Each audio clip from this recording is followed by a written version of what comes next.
Bienvenue dans ce tuto d'initiation à Photoshop CC. Faisons d'abord connaissance avec l'interface du logiciel, ici en version Mac, mais elle est identique à la version Windows. En haut, vous avez les menus déroulants avec plein de choses dedans. Au centre, le plan de travail, là où se trouve l'image. Sur la gauche, la palette des outils organisée en 4 compartiments dans lesquels les outils sont classés par affinité, grosso modo, sélection, retouche, texte, tracé et précision. A noter que quand vous maintenez le doigt appuyé sur l'un des outils, toutes les déclinaisons de ce dernier apparaissent. Lorsqu'un outil est activé, vous voyez les options de réglage de ce dernier dans la barre horizontale supérieure. Ici, les réglages de l'outil texte. D'autres palettes sur la droite de l'écran, le nuancier, les couches, les calques. Vous pouvez avoir plusieurs onglets dans chaque palette, c'est paramétrable. Et on va s'arrêter plus particulièrement sur la palette des calques, une notion fondamentale dans Photoshop. Premier exercice, effectuer un photomontage, vous avez le modèle ici, ce qui sous-entend d'importer et de gérer des images. Nous découvrirons la notion de calque et comment les gérer, et nous utiliserons des outils de déplacement et de zoom. Vous pouvez appuyer sur pause si ça va trop vite. On va chercher le premier exercice dans Photo Exo, dans 0 calque, dans calque NY, et vous ouvrez le fichier NY-Street. Vous le faites glisser comme ici sur l'image. Ça y est, l'image est dans l'espace de travail et son calque est créé dans la palette. Le premier calque, celui d'arrière-plan, est toujours verrouillé par défaut. À présent, importons d'autres éléments dans l'espace de travail. Le bus jaune par exemple, vous constatez que son calque est créé dans la palette. Autour du bus, un cadre est présent. Un cadre qui vous servira à déplacer le bus sur la scène, par exemple, ou à le redimensionner, mais attention, pour conserver les proportions d'une image, il faut utiliser l'ergot dans un des angles du cadre et maintenir la touche Shift appuyée. Toujours dans l'angle du cadre, lorsque votre curseur prend la forme d'une double flèche coudée, vous pouvez également opérer une rotation de votre image. Voilà, je place mon bus à l'endroit de mon choix. Hop. Et pour valider l'opération, j'appuie sur ce bouton ou sur la touche Entrée. Si je veux à nouveau modifier mon calque, CTRL-T ou commande-T sous Mac pour faire réapparaître le fameux cadre. Je réitère l'opération, j'importe les piétons cette fois. Vous voyez que leur calque est créé au-dessus du précédent. Je déplace, je redimensionne en maintenant la touche Shift appuyée et je valide l'opération soit avec ce bouton-là, soit avec la touche Entrée.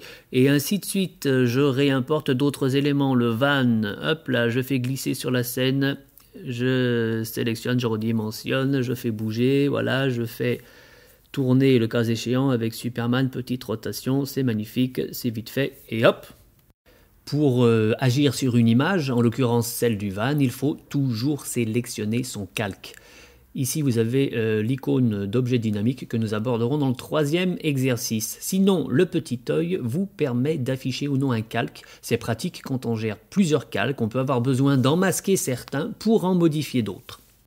En opérant un cliquer-glisser, vous pouvez changer l'ordre des calques. Ici, je place le van derrière le bus. Vous voyez que le bus est à présent en premier plan. Là, je rétablis l'ordre initial. Le bus passe derrière le van. Un clic droit sur le calque du bus. Je sélectionne dupliquer le calque. Je renomme le cas échéant. Je valide.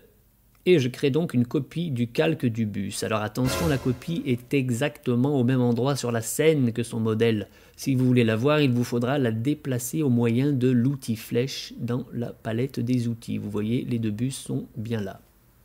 Si je change d'avis et que je veux supprimer ce calque ou tout autre calque, je sélectionne le calque, je clique sur la petite corbeille ici ou je fais un clic droit sur le calque en sélectionnant supprimer le calque.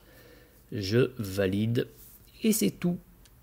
On a parfois besoin de rendre solidaire plusieurs éléments d'un montage, plusieurs calques. Alors pour ce faire, on sélectionne les calques de notre choix, Shift maintenu appuyé, et puis on clique sur le chaînon ou on va chercher lier les calques avec un clic droit. Vous voyez que des petits chaînons apparaissent à droite de chacun des calques sélectionnés. Et quand vous déplacez avec l'outil flèche les éléments, ils sont solidaires. Pour les désolidariser, on sélectionne les calques et on va cliquer sur le petit chaînon. Voilà, ils sont désolidarisés. Quand vous ne bougez plus qu'un calque avec l'outil flèche, vous voyez qu'il n'y en a plus qu'un qui bouge. D'une façon générale, pour interagir avec un élément, il faut avoir sélectionné son calque en amont. Par exemple, la voiture de police ici, je la bouge, ce qui est assez fastidieux. Alors il existe une option, à condition d'avoir activé l'outil flèche. Et je vais maintenant sélectionner le calque de Superman. Dans les options de cet outil flèche, vous pourrez cocher sélection automatique et option de transformation. Et vous voyez que le fameux cadre apparaît autour de Superman, ce qui me permet de le transformer, redimensionner, bouger, etc. Et à la fin, surtout, il faut valider avec la touche entrée. Vous voyez ici, je clique sur les piétons et automatiquement leur calque est sélectionné.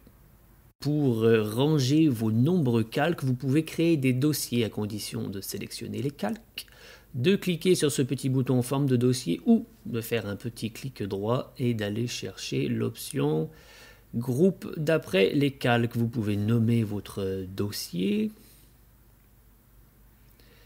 et valider. Et vous voyez que dorénavant, vous avez un dossier qui s'appelle éléments ici. Et quand je clique sur l'œil, hop, les éléments disparaissent.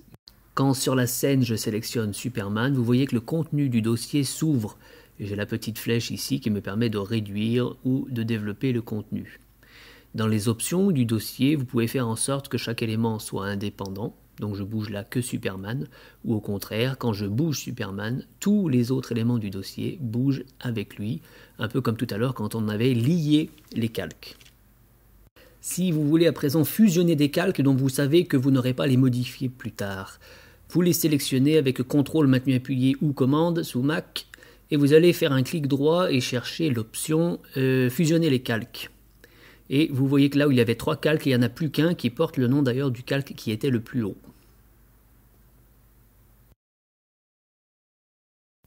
Si vous voulez jouer sur l'opacité des calques, c'est-à-dire la transparence, je sélectionne Superman par exemple et vous voyez qu'il y a ici la possibilité de jouer sur l'opacité et plus je vais mettre mon curseur à gauche, plus évidemment l'image sera transparente.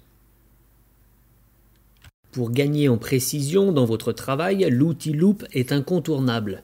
Une fois activé, faites un clic et glisser vers le bas pour zoomer dans l'image et au contraire vers le haut pour dézoomer. Cliquez sur la main ensuite pour vous déplacer dans l'image zoomée. Petites astuces à connaître avec la loupe, double-clic dessus pour afficher la taille réelle de votre document, un petit clic droit option taille écran et vous affichez votre document dans son ensemble en fonction de la taille de votre écran. Il y a des raccourcis clavier pour la loupe, à savoir Alt plus molette pour zoomer ou dézoomer. Et pour vous déplacer, vous maintenez la touche espace appuyé en cliquant glissant.